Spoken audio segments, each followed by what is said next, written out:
കോൺഗ്രസിന് തന്റെ സേവനം വേണ്ടെങ്കിൽ എനിക്ക് മുമ്പിൽ മറ്റു വഴികളുണ്ടെന്ന പ്രതികരണവുമായി നിലപാട് കടുപ്പിക്കുകയാണ് ശശി തരൂർ. ഇന്ത്യൻ എക്സ്പ്രസിന് നൽകിയ അഭിമുഖത്തിലാണ് തിരുവനന്തപുരം MP തനിക്ക് സ്വതന്ത്രമായ അഭിപ്രായമുണ്ടെന്നും അത് പറയുമെന്നും വീണ്ടും ആവർത്തിക്കുന്നത്.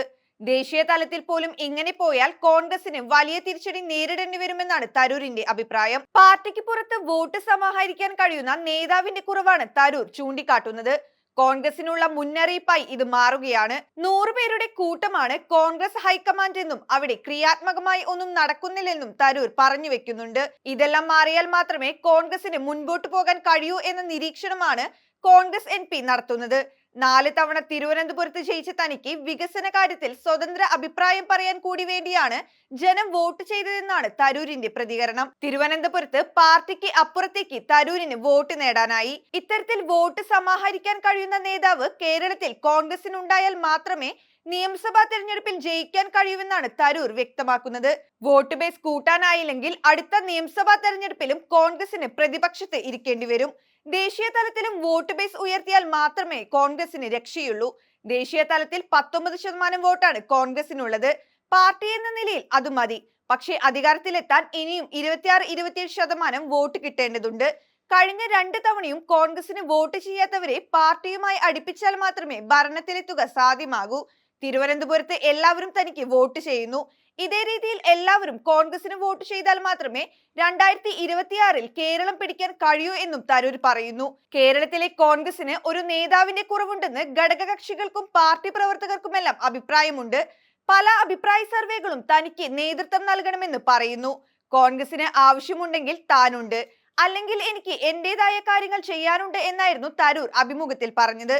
എന്താണ് ആ വഴികൾ എന്നറിയാനാണ് രാഷ്ട്രീയ കേരളം ഉറ്റുനോക്കുന്നത്. ഇനി പാർട്ടി മാറാൻ വല്ല പദ്ധതിയുണ്ടോ എന്നതും ഒരു ചോദ്യചിഹ്നമാണ്. അങ്ങനെയാണെങ്കിൽ തരൂർ ഇനി LDFിലേക്ക് പോകുമോ അതോ BJPയിലേക്ക് പോകുമോ എന്നതാവും അടുത്ത ചോദ്യം. മിക്കതും BJPയിലേക്ക് ചേക്കേറാൻ തന്നെയാകും സാധ്യത കൂടുതൽ.